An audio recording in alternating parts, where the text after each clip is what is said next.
आज हम question number 13 को सॉल्व करेंगे।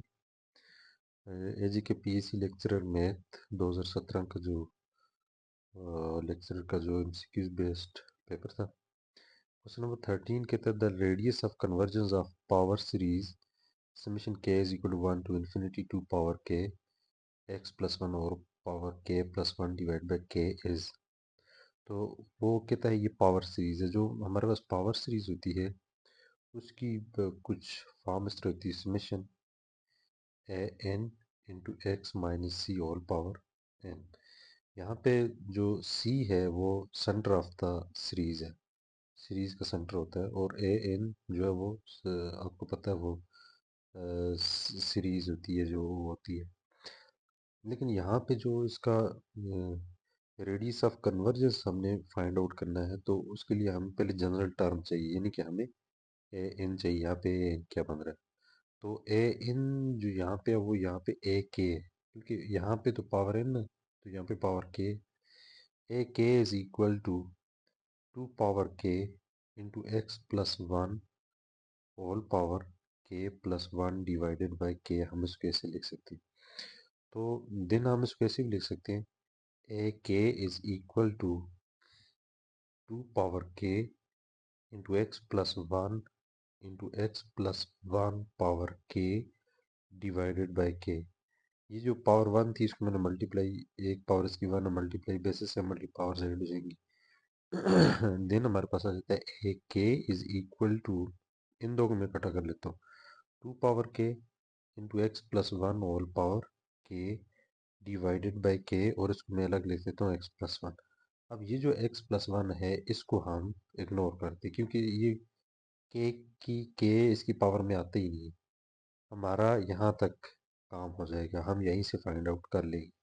ये हमारे पास आ जाएगा a k is equal to 2 into x plus 1 whole power k divided by k आ जाएगा। अब ऐसा है कि हमारे पास अगर ये पावर के है तो फिर एक हमारे पास रूट जो होता है, रूट टेस्ट जो होता है उस टाइप का हमारे पास एक मेथड है, उससे हम फाइंड आउट करते हैं इसकी रेडियस ऑफ कन्वर्जन। अगर इधर फैक्टोरियल हो, यानी कि के फैक्टोरियल या फिर एन फैक्टोरियल, तो फिर वो रेशो टेस्ट टाइप जो होता है वो हम यूज़ करते हैं। तो ये काशी हेडमेड एक फार्मूला है वो यहाँ पे यूज़ होगा। वो ये कहता है कि अगर आपके पास ये एक आर जो है that is equal to 1 divided by limit supremum of modulus of a k power 1 divided by के, तो ये अगर लेस देन जो है ना वो 1 आ जाए तो ये कन्वर्ज कर जाए। तो दिन पहले हम ए के होल पावर के फाइंड कर लेते हैं, तो ये हमारे पास आ जाता है ए के equals to A k power 1 over के, यानी कि 2 into x plus 1 whole power k into 1 divided by k, इसका मॉडुल इसकी होल पावर, यानी कि हम ले लेते हैं 1 डिवाइडेड बाई के, तो देन ये पावर इसकी भी आएगी और इसकी भी आएगी। तो फिर हम a k is equal to 2 into x plus 1 whole power k whole power 1 over k into 1 over k whole power 1 over k. ये तो कैंसिल हो जाएगी, ये आ जाएगा 2 इंटू एक्स प्लस 1 का मॉड, और ये 1 over k whole power 1 over k that is approximately equal to 1 आ जाता है। अगर देखें ना, 1 ओवर के 1 ओवर 1 1 ओवर 1 की पावर 1, और ये 1 हो जाएगा। अगर 2 रखते हैं तो फिर भी अप्रोच 1 ही क्यों करेगा, 3 भी 3 आएगा, 3 रखते हैं फिर भी, 4 रखते हैं तो फिर भी। देन हमारे पास ये जो आर आ जाएगा, यानी कि यहाँ पे आर आ रहा है, r is equal to 2 into x plus 1 आ जाएगा। सो 2 इंटू एक्स प्लस 1 जो है ना वो कन्वर्जेंस जो कंडीशन है, कंडीशन कन्वर्जेंस के लिए वो लेस देन 1 आना चाहिए। So x plus 1 is less than 1 over 2 आना चाहिए। तो ये 1 ओवर 2 से लेस आएगा तब जाके ये हमारे पास कन्वर्ज करेगा, अदरवाइज ये कन्वर्ज नहीं कर सकता। तो ये 1 ओवर 2 वाला ऑप्शन वहाँ पे जो था वो करेक्ट था। For how many values of p the integral 0 to p x minus 2 whole x minus 1 whole square dx is 0। p की कितनी वैल्यूज के लिए ये जो है ये इंटीग्रल 0 होगा। अगर हम इस देखें ना, इसको देखें तो ये हमारे पास एक जो फंक्शन है, ये पहली तो बात ये है कि x माइनस वन का होल स्क्वायर जो आएगा ये always greater than or equal to 0 है। अगर हम कोई भी वैल्यू यहाँ पर पुट करते हैं ना, 1 पुट करते हैं तो 0 आ जाएगा, 2 पुट करते हैं तो ये ग्रेटर देन 0 आएगा, 3 पुट करते हैं फिर भी ग्रेटर देन 0 आएगा, अगर -1 पुट करते हैं फिर भी ग्रेटर देन 0। तो ये जो है ना, ये क्या आ जाएगा, greater than 0 for all real, for all real के लिए आएगा, तमाम रियल नंबर के लिए। एंड 0 सिर्फ आएगा 0 for only x is equal to 1 के लिए आएगा, और नहीं आ सकता। इट मीन्स ये नॉन नेगेटिव फंक्शन है। तो ये जब नॉन नेगेटिव फंक्शन है, हमें इस बात को पता चल गया, इसका नेगेटिव आंसर तो कभी नहीं आएगा। सो फिर हम इसका इंटीग्रल एवेल्यूएट करते हैं, 0 to p x square minus 2x plus 1 into d x. अगर हम इसको एवेल्यूएट करते हैं तो ये आ जाता है इसका आ जाएगा x cube divided by 3 minus 2x square divided by 2 plus x, ये आ जाएगा 0 टू p। सो ये तो कैंसिल हो जाता है, यहाँ पे आ जाता है x cube divided by 3 minus x square plus x equal to 0, यानी कि पी की वैल्यू हमने फाइंड करनी है, तो ये 0 टू पी।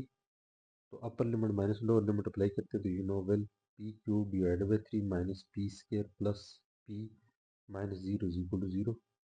ये वाला अपर लोअर लिमिट सारा 0 हो जाएगा। तो ये आ जाएगा p cube minus 3 p square plus 3 p equal to 0। अगर हम पी को यहाँ से कॉमन लेते हैं तो ये आ जाता है p into p square minus 3p plus 1 equal to 0।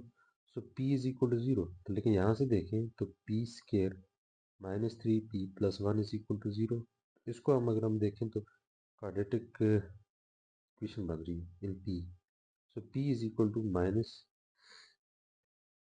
Into minus 3 plus minus root of -3 का square minus 4 into 1 into 1 divided by 2 into 1। So minus b plus minus root of b square minus 4ac divide by 2 है। So p is equal to 3 plus minus 2 of 9 minus 4 divided by 2। So p is equal to 3 plus minus root of 5 divided by 2। ये एक rational irrational number बन गया। तो irrational number तो real है। अगर हम यहाँ पे देखें तो फिर हमारे पास एक आंसर यहाँ से आएगा, दो यहाँ से आएंगे, और एक जो है वो ऑलरेडी यहाँ से, तो ये 3 हो जाते हैं। ये p इज इक्वल टू 0 और 2 ये आगे 3, तो 3 भी है और 1 भी है। लेकिन अब हमने चूज करना है, 3 बनते हैं इसके सोल्यूशन, p की 3 वैल्यू आती है, 2 ये और एक ये 3। लेकिन मसला ये है कि हमने जो रियल चूज करना है ना, तो इरेशनल नंबर भी रियल नंबर होता है और ये भी रियल होता है। आप इसका 1 ऑप्शन भी करेक्ट आता है, 3 भी आता है, लेकिन मोस्ट सूटेबल 3 है, तो वहाँ पे जो 3 वाला जो ऑप्शन है वो करेक्ट आता है। तो इस तरह से ये 3 वाला ऑप्शन करेक्ट है। अगला क्वेश्चन जो है, नेक्स्ट क्वेश्चन जो है वो कहता है if, question number 15, if f of x is equal to summation n is equal to 0 to infinity n power n divided by 2 divided by n factorial x power n, then 6 derivative at 0 is equal to what। तो ये क्या है? तो फिर हमारे पास जो formula होता है, इनक डेरिवेटिव फार्मूला जो है वो है इनक डेरिवेटिव एट 0 के लिए। तो if n of 0 is equal to n factorial time coefficient of x power n का कोफिशिएंट।